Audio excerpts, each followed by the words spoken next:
ಅರೆ ಕಡಿಮೆ ಹಾಕು ಆದ್ರೆ ಅಸಲಿ ಹಾಕು. MDH ಕಾಶ್ಮೀರಿ ಕೆಂಪು ಮೆಣಸಿನ ಪೌಡರ್.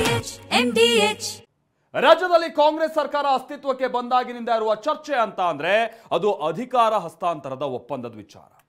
5 ವರ್ಷದಲ್ಲಿ 2.5 ವರ್ಷ ಸಿದ್ದರಾಮಯ್ಯನವರಿಗೆ, 2.5 ವರ್ಷ DK ಶಿವಕುಮಾರ್ಗೆ ಅನ್ನುವಂಥ ಚರ್ಚೆ ಆಗಾಗ ಬರ್ತಾನೆ ಇರುತ್ತೆ.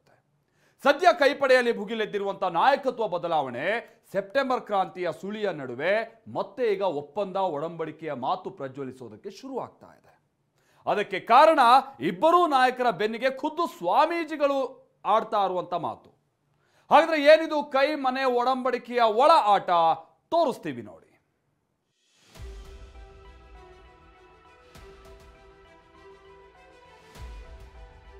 ಕಾಂಗ್ರೆಸ್ಗೆ DK ಶಕ್ತಿ, ಒಡಂಬಡಿಕೆಯಂತೆ ಸ್ಥಾನ ಕೊಡ್ಲಿ ಎಂದ ರಂಭಾಪುರಿ ಶ್ರೀ. ಒಂದು ಹೆಚ್ಚು ಶಕ್ತಿ ಮುಂಬರುವಂತಹ ದಿನಗಳಲ್ಲಿ ಆ ಒಡಂಬಡಿಕೆಯಂತೆ ಅವಕಾಶ ಕಲ್ಪಿಸಿಕೊಟ್ರೆ ಸಿದ್ದರಾಮಯ್ಯರಂತೆ ರಾಜನಿರಬೇಕು ಎಂದ ಇಮ್ಮಡಿ ಸಿದ್ದರಾಮೇಶ್ವರ ಸ್ವಾಮೀಜಿ. ರಾಜ ಇದ್ರೆ ಸಿದ್ದರಾಮಯ್ಯಂತ ರಾಜ ಇರಬೇಕು. DCM DK ನಾಡಪ್ರಭುವಾಗಲಿ, ನಿಶ್ಚಲಾನಂದ ಸ್ವಾಮೀಜಿ ಆಶೀರ್ವಾದ. ಅವರು ಈ ನಾಡಿನ ಪ್ರಭುಗಳಾಗಿ ಮುಂದಿನ ದಿನಗಳಲ್ಲಿ ಈ ರಾಜ್ಯವನ್ನು ಮುನ್ನಡೆಸಿ. ಹಾಲು ಕೆಟ್ಟರು ಹಾಲು ಮತ ಕೆಡಲ್ಲ, ಸಿದ್ದರಾಮಯ್ಯ ಪರ ದೈವವಾಣಿ. ಹಾಲು ಕೆಟ್ಟರು ಹಾಲು ಮತ ಕೆಡಂಗಿಲ್ಲ, ಅಂತಾರ ಕೈಯಾಗ ಅಧಿಕಾರ ಸಿಕ್ಕೈತೆ ಕೊಟ್ಟಿರಿ ನೀವು. ಮುಂಬರುವಂತಹ ದಿನಗಳಲ್ಲಿ ಆ ಒಡಂಬಡಿಕೆಯಂತೆ ಅವಕಾಶ ಕಲ್ಪಿಸಿಕೊಟ್ರೆ.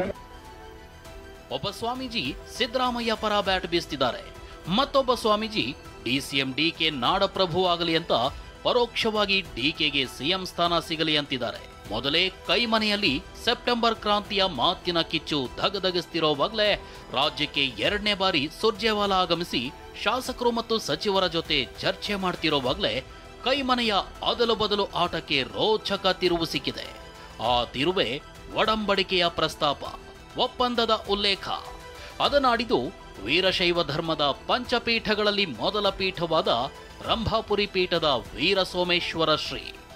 ಕರ್ನಾಟಕ ರಾಜ್ಯದಲ್ಲಿ ಕಾಂಗ್ರೆಸ್ ಪಕ್ಷಕ್ಕೆ ಒಂದು ಹೆಚ್ಚು ಶಕ್ತಿ ತಂದು ಕೊಟ್ಟಂಥವ್ರು ಯಾರಾದರೂ ಇದ್ರೆ ಸನ್ಮಾನ್ಯ DK ಶಿವಕುಮಾರ್ ಅಂತ ಹೇಳಲಿಕ್ಕೆ ಹೆಮ್ಮೆ ಅನಿಸ್ತಾ ಇದೆ. ಬಹುಶಃ ಚುನಾವಣೆ ನಂತರದಲ್ಲಿ ಬಹುಶಃ ಅವರಿಗೆ ಆ ಉನ್ನತ ಸ್ಥಾನ ಲಭ್ಯ ಆಗಬೇಕಾಗಿತ್ತು. ಆದರೆ ವರಿಷ್ಠರ ಸಮ್ಮುಖದಲ್ಲಿ ನಡೆದಂತಹ ಮಾತುಗಳೇನದವಲ್ಲ, ಜವಾಬ್ದಾರಿ ಸ್ಥಾನದಲ್ಲಿರುವಂತಹ ಇಲ್ಲಿಯ ರಾಜ್ಯದ ನಾಯಕರಾಗಲಿ ಕೇಂದ್ರದ ವರಿಷ್ಠರಾಗಲಿ ಯೋಚಿಸಿ ಮುಂಬರುವಂತಹ ದಿನಗಳಲ್ಲಿ ಆ ಒಡಂಬಡಿಕೆಯಂತೆ ಅವಕಾಶ ಕಲ್ಪಿಸಿಕೊಟ್ರೆ ಸಾರ್ಥಕವಾದೀತು ಅನ್ನುವಂತಹ ಭಾವನೆ ನಮ್ಮದಾಗಿದೆ.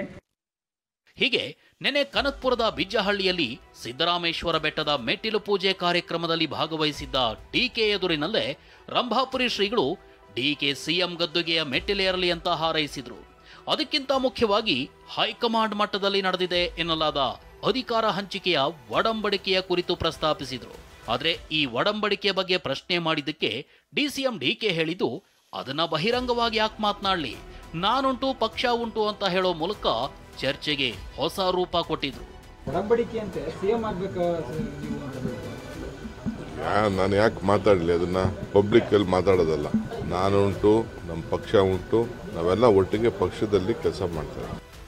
ಇಲ್ಲಿ ನಾನುಂಟು ಪಕ್ಷ ಉಂಟು ಅಂತ ಹೇಳಿರೋ DK ಒಡಂಬಡಿಕೆಯಾಗಿದೆ ಅಂತ ಸ್ಪಷ್ಟವಾಗಿ ಹೇಳದೆ ಶ್ರೀಗಳ ಒಡಂಬಡಿಕೆಯ ಮಾತನ್ನ ನಿರಾಕರಿಸದೆ ಸೂಕ್ಷ್ಮವಾಗಿ ಮಾತನಾಡಿದ್ದಾರೆ. ಆದ್ರೆ ಇದನ್ನ ಬಹಿರಂಗಪಡಿಸುವಂತೆ ವಿಪಕ್ಷ ನಾಯಕ ಅಶೋಕ್ ಸವಾಲು ಹಾಕಿದ್ದಾರೆ. ಇದೆಲ್ಲ ಮ್ಯಾಚ್ ಫಿಕ್ಸಿಂಗ್ ಅಂತ ಲೇವಡಿ ಮಾಡಿದ್ದಾರೆ. DK ಶಿವಕುಮಾರ್ ಒಂದು ಪ್ರೆಸ್ ಮೀಟ್ ಕರೀಲಿ, ನಾಳೆ ಕರೆದ್ಬಿಟ್ಟು ಪ್ರೆಸ್ ಮೀಟಲ್ಲಿ ಸಿದ್ದರಾಮಯ್ಯನವರು 5 ವರ್ಷ ಮುಖ್ಯಮಂತ್ರಿ ಆಗಿರ್ತಾರೆ, ನಾನು ಮುಖ್ಯಮಂತ್ರಿ ಆಗಲ್ಲ ಅಂತ ಅನೌನ್ಸ್ ಮಾಡಿಬಿಡ್ಲಿ. ನಾನು ನಾಳೆನೇ ಬಿಟ್ಬಿಡ್ತೀನಿ. ಕಾಂಗ್ರೆಸ್ ಅಧ್ಯಕ್ಷರು ಒಂದು ಕಡೆ ನೋಟಿಸ್ ಕೊಡ್ತಾರೆ, ಇನ್ನೊಂದು ಕಡೆ ಅಭಿಮಾನದಿಂದ ಹೇಳಿದ್ದಾರೆ ನಾನು ಮುಖ್ಯಮಂತ್ರಿ ಆಗಲಿ ಅಂತ. ಅಂದರೆ ಅರ್ಥ ಆಯ್ತಲ್ಲ, ಇದೆಲ್ಲ ಮ್ಯಾಚ್ ಫಿಕ್ಸಿಂಗ್ ರೀ. 2.5 ವರ್ಷ ಮ್ಯಾಚ್ ಫಿಕ್ಸಿಂಗ್. ಬಿಜೆಪಿ ನಾಯಕರ ಇಂಥ ಕಟು ಟೀಕೆಯ ಮಧ್ಯೆ ಕಾಂಗ್ರೆಸ್ ನಾಯಕರು ಅವರಿಗೆ ಅರ್ಥವಾದ ರೀತಿಯಲ್ಲಿ ಒಡಂಬಡಿಕೆಯ ಹೇಳಿಕೆಯ ಕುರಿತು ಪ್ರತಿಕ್ರಿಯೆ ನೀಡಿದ್ದಾರೆ.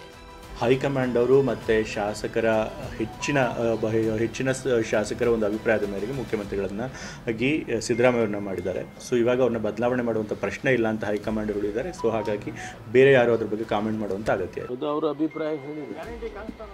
ಅದು ಅವರ ಅಭಿಪ್ರಾಯ ಹೇಳಿದ್ದಾರೆ, ಅದರಲ್ಲಿ ತಪ್ಪೇನಿದೆ. ನಮ್ಮ ಪಾರ್ಟಿನಲ್ಲಿ ಆ ಪ್ರಶ್ನೆನೇ ಇಲ್ಲ. ಈಗ DK ಅವರು ಸಿದ್ದರಾಮಯ್ಯನವರೇ ಬಹಳ ಅನ್ಯೋನ್ಯವಾಗಿ ಬಹಳ ಕಷ್ಟಪಟ್ಟು ಖರ್ಗೆ ಅವರು ಮತ್ತು ನಮ್ಮ ಸುರ್ಜೇವಾಲಾ, ರಾಹುಲ್ ಗಾಂಧಿಯವರು, ವೇಣುಗೋಪಾಲ್ ಇವರಿಬ್ಬರು ಸೇರಿ ಇವತ್ತು 138 ಜನ ತರಿಸಿರೋದು. ಹೈಕಮಾಂಡ್ ಹೇಳಿದ್ದನ್ನ ನಾವೆಲ್ಲರೂ ಕೇಳ್ತೇವೆ. ನಿಮಗೆ ಕೊನೆಯದಾಗಿ ಮುಖ್ಯಮಂತ್ರಿ ಬದಲಾವಣೆ ವಿಚಾರಕ್ಕೆ ಸಂಬಂಧಪಟ್ಟಂಗೆ ಸೆಪ್ಟೆಂಬರ್ ಗಡುವು ಕೊಟ್ಟಿದ್ರು, ಏನಾಗುತ್ತೆ ನೋಡಿ?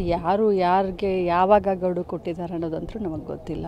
ಏನೇ ಇದ್ರೂ ಕೂಡ ಹೈಕಮಾಂಡು ನಮ್ಮ ನಾಯಕರಿದ್ದಾರೆ. ಇನ್ನು DK ನಾಳೆ ದೆಹಲಿಗೆ ತೆರಳುತ್ತಾ ಇದ್ದು ಎತ್ತಿನಹೊಳೆ ವಿಚಾರವಾಗಿ ಕೇಂದ್ರ ಸಚಿವರನ್ನ ಭೇಟಿಯಾಗಲಿದ್ದಾರೆ. ಇದೇ ವೇಳೆ ಕಾಂಗ್ರೆಸ್ ಹೈಕಮಾಂಡ್ ನಾಯಕರನ್ನು ಭೇಟಿಯಾಗೋ ಸಾಧ್ಯತೆ ಇದೆ. ಕಾಂಗ್ರೆಸ್ ಪಕ್ಷ ನಮಗೆ ದೇವಸ್ಥಾನ ಇದ್ದಂಗೆ, ದೆಹಲಿಗೆ ಹೋದಾಗ ಕೈ ಮುಗಿದು ಬರ್ತೀವಿ ಅಂತ DK ಹೇಳಿದ್ದಾರೆ. ಅದು ನಮ್ಮ ಕಾಂಗ್ರೆಸ್ ಪಾರ್ಟಿಲಿ ಹೋದಾಗ ಅವಕಾಶ ಸಿಕ್ಕಿದ್ರೆ ನಮ್ಮ ದೇವಸ್ಥಾನ ಇದ್ದಂಗೆ ಕೈ ಮುಗಿದ್ಬಿಟ್ಟು ಬರ್ತಾ ಇರ್ತೀವಿ ನಾವು. ಇತ ರಾಜ್ಯಕ್ಕೆ ಮತ್ತೆ ಬಂದಿರೋ ಉಸ್ತುವಾರಿ ಸುರ್ಜೇವಾಲಾ ಶಾಸಕರು ಸಚಿವರ ಜೊತೆ 1-to-1 ಸಭೆ ನಡೆಸಿದ್ದಾರೆ. ಶಾಸಕರು ಸುರ್ಜೇವಾಲಾ ಮುಂದೆ ತಮ್ಮ ದುಃಖ ದುಮ್ಮಾನಗಳನ್ನ ತೋಡ್ಕೊಂಡಿದ್ದಾರೆ.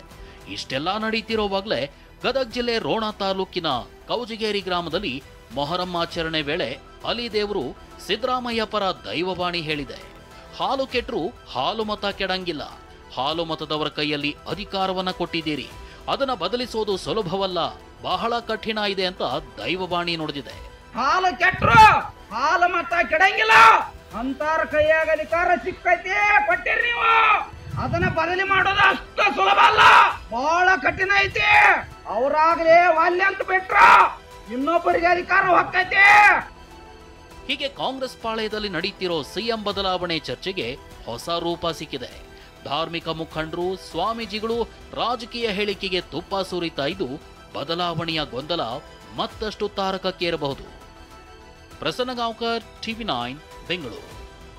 MDH ನ ಕಿಚನ್ ಅಲ್ಲಿದ್ರೆ ನಾವು ಎಲ್ಲವನ್ನು ಮಾಡಬಹುದು. ಬೆಂಗನ್ ಕಾ ಬರ್ತಾ, ಆಲೂ ಗೋಬಿ, ಭಿಂಡಿ ಮಸಾಲಾ, ಇನ್ನೂ ಬಹಳಷ್ಟು. MDH